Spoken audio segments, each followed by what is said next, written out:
Good afternoon, New York, and the rest of our listeners around the globe. My name is June Stoyer, and I'm the host of the Organic View Radio Show.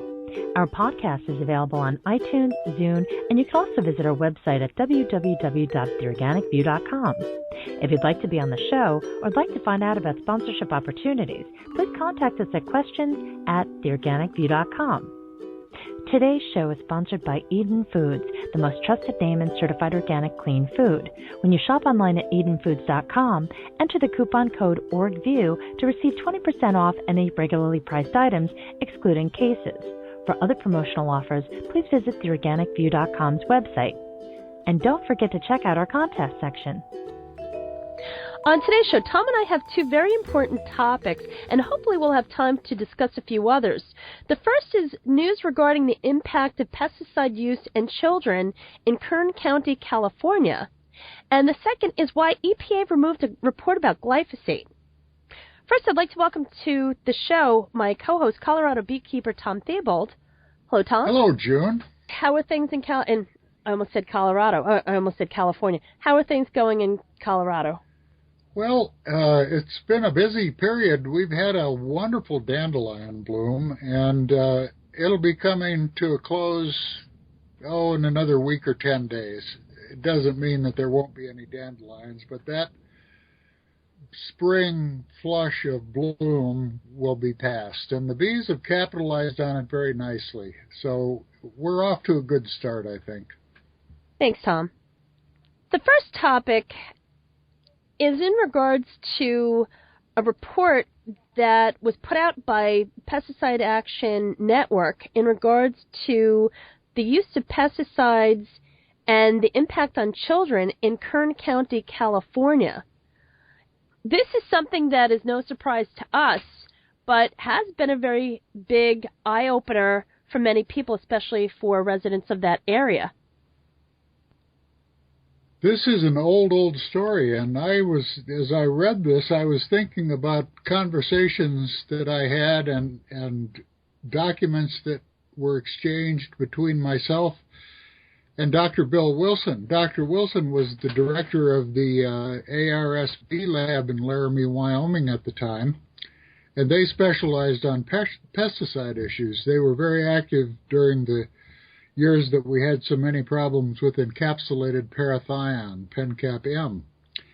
And I remember at the time, and this would have been probably, 1993, 94, Dr. Wilson sent me some articles that outlined the same kinds of concerns in California with children and their exposure to pesticides. And here we are again. And if history is our guide, we'll get more excuses and more delays and more evasions, and the children and everybody else being exposed to this chemical soup will suffer. This is something that has been circulated by a number of people. Al Shabakoff wrote a book called Poison for Profit, The Toxic Assault on Our Children. And this book was published a couple of years back, but it just goes to prove the point that children are really being subjected to so many different chemicals. And once again, industry just keeps selling these chemicals which are toxic not only to the bees but to human health. And as you and I have said many, many times, Tom, it's going to get to the point where so many people have to die before action has been taken, and that's the sad point. Well, I think we're at that point. I think the evidence coming from the medical community is growing daily, and we have to address these problems. Children are much more vulnerable because they're in the formative years, and we're seeing assaults on the children even before they're born. We're finding that some of these chemicals pass the placental barrier. There's great concern about what effect they may be having on developing fetuses. We have to make some changes here. Once again, this is yet another focal piece on what's going on with the amount of pesticides that are being dumped into the environment. Well, we might ask the listeners if they were confronted with some problem today and the solution was that they move, how disruptive would that be to their lives? I mean, it's easy to relate. You can't just move whenever you have a problem. No, you can't. Some of the local news in California is reporting about this very subject, and they're saying that the people want to know when these pesticides are going to be applied, because they're being applied at times when kids are at school. And once again, we're seeing this with the commercial beekeepers, where when the beekeepers are out in the fields with their bees, they don't stand a chance. So the communication has to flow. If they're going to continue to use these chemicals, you would think that they would at least try to increase the communications between the parties. Yes, I agree. I think we're making some progress, but the progress has to be made by reducing the amount of chemical exposure. We can't just warn the children to duck and cover, to get under their desks because the spray plane is coming by, and that's basically the philosophy. The assumption is that we should accept this chemical pollution of our world as a given. But that's how it's been. Look at the old video clips of DDT, how it was applied while children were eating their lunch and they would just come by and dust them. When you take a look at some of these video clips, it's horrific. I can remember as a child when they would come through the neighborhood with usually an army jeep with some kind of pump on the back, and they would fog the neighborhood for mosquitoes, and we would run through it. And there was no great caution given to us. Well, they're doing the same thing with West Nile virus, and now with Zika virus. Who knows what they're going to do?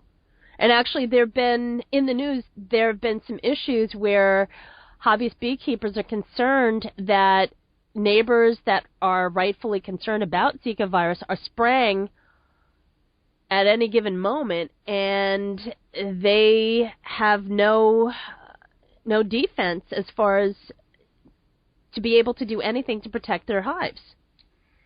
We went through this with West Nile, and in fact, we've had difficulties with mosquito spraying for as long as I've been a beekeeper, and there's been some progress made. There are ways to control for mosquitoes that have far less impact than just using heavy chemicals, but there has to be a thought process here. A lot of times for smaller municipalities where they don't have the expertise and they don't have a great deal of time to do the investigation, they use what's on hand, and in many cases that may be far more toxic than necessary.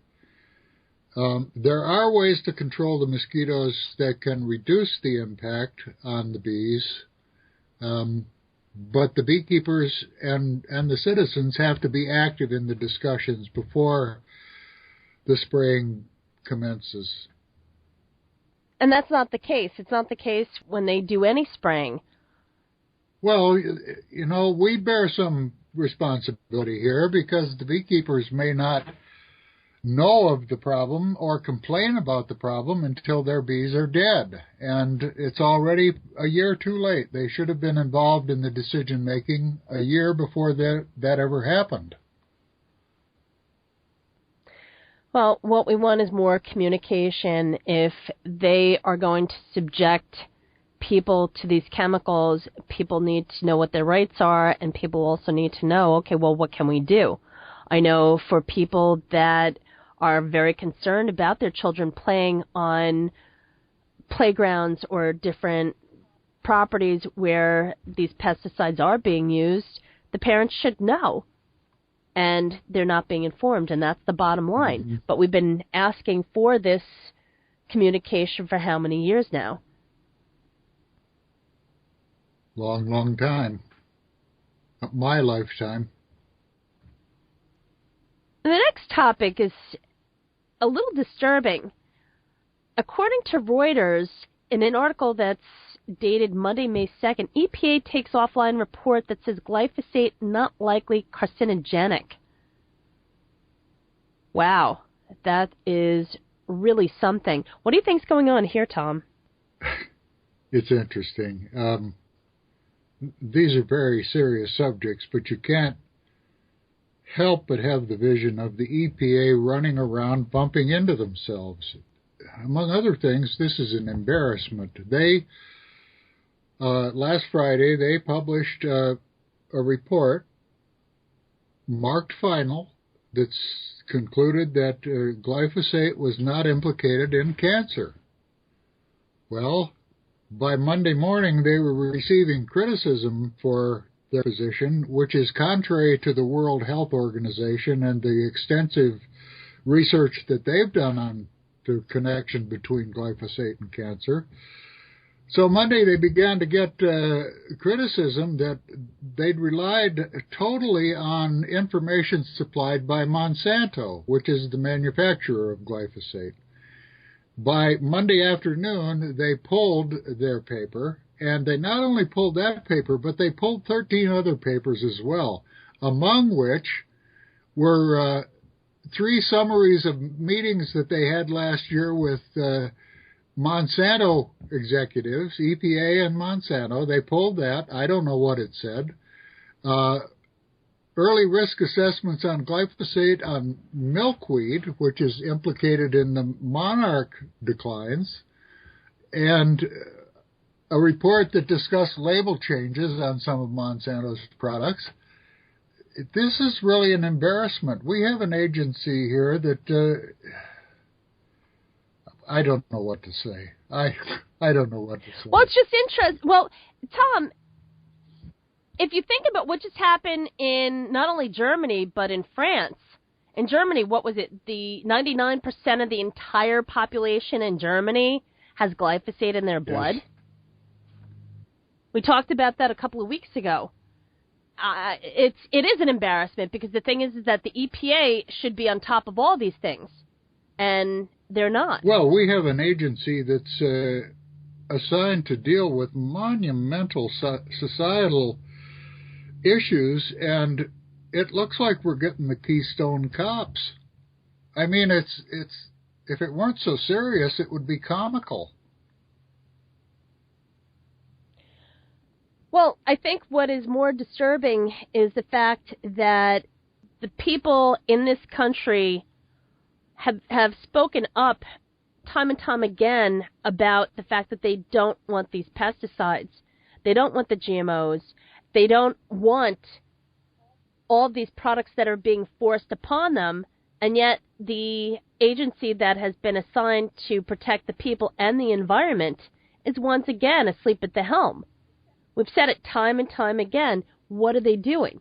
The fact that they took down the report and their documents because their quote-unquote assessment is not final, that's not really an answer. But the report was marked final. I mean, it was clear that this was to be the final report. We're just getting a lot of wordsmithing here. Because it's wrong.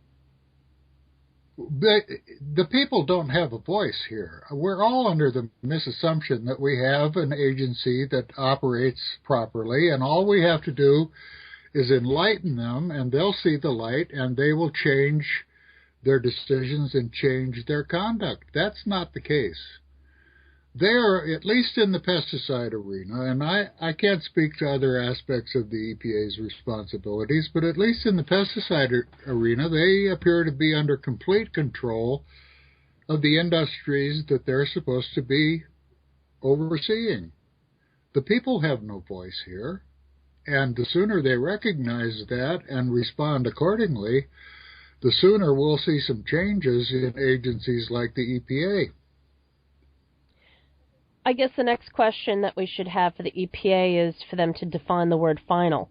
Because if their final cancer assessment document was supposed to be the final one, at how many times are they going to revise it? They'll revise it as many times as they have to.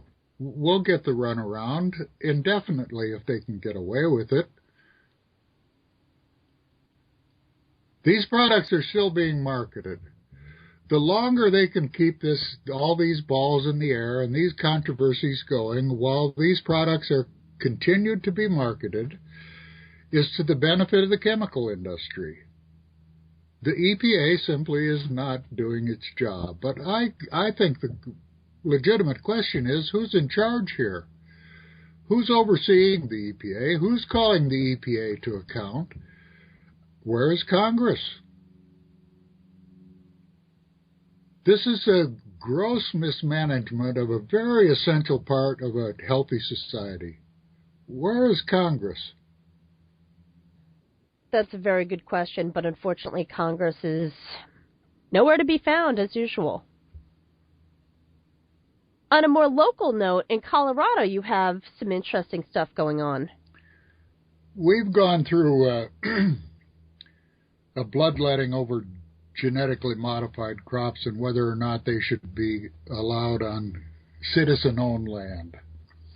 We have about 17,000 acres of citizen-owned farmland. And certainly the bees have been an essential part of that, and the county is reaching out, I think, to the beekeepers and has proposed some test plots of native flowers, citizen involvement to do hand weeding, seed, spreading out seed, and monitoring the insect community that comes to these flowers. Could be very valuable information and something that we can apply in the future. But the next step will be to do this on a broader scale, to do habitat improvement. And there are some serious questions about whether we can do habitat improvement or not. And it revolves around the question of to what degree the land has been poisoned with these, primarily with the neonicotinoids, but with many other long-lasting pesticides as well. Tom, do you know if they have tested the soil or tested the water at all at this point? I think they've done some soil testing. I don't know that they've done any water testing at the county level. The question is, how are those tests conducted? Neonicotinoids are often difficult to find. The level of detection that a laboratory operates under will determine on whether they find traces or not.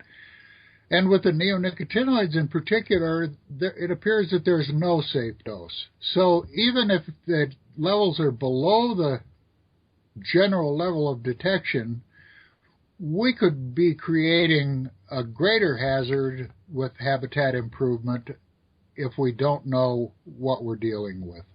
So it's a positive effort on the part of the county. The question is whether we are going to get the cart ahead of the horse, because we need to do our homework before we go much further. Well, I would think that if they're going to do an experiment of this nature, that they would test the water, they would test the ground, even test the air quality. I mean, you look at how they do things in Europe, and it's embarrassing. This is America, and we're taking the lead from other people. Well, I posed those questions to the lady who's coordinating this effort this morning, and she's going to look into it and get back with me. And I think this is a project that we can work cooperatively on, and I think it has some real promise. I just think we need to do some of the basic homework as well. It'll be interesting to see what they find and what their conclusions are. Yes. Well, we'll see how things go as things progress. Tom, thanks so much for taking the time to be on the show today. Once again, to be continued. Well, it's been a very interesting and challenging series of dilemmas, and thank you, June, for providing an opportunity for us to speak, and thanks to the listeners for tuning in. We need everybody's help, and people need to become more involved. So thank you to the listeners for listening.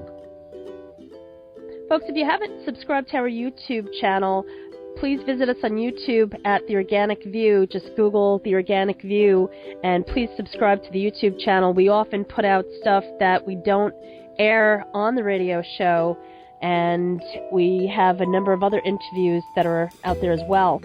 Thank you so much for tuning in. This has been June Sawyer with the Organic View Radio Show. Have a great afternoon.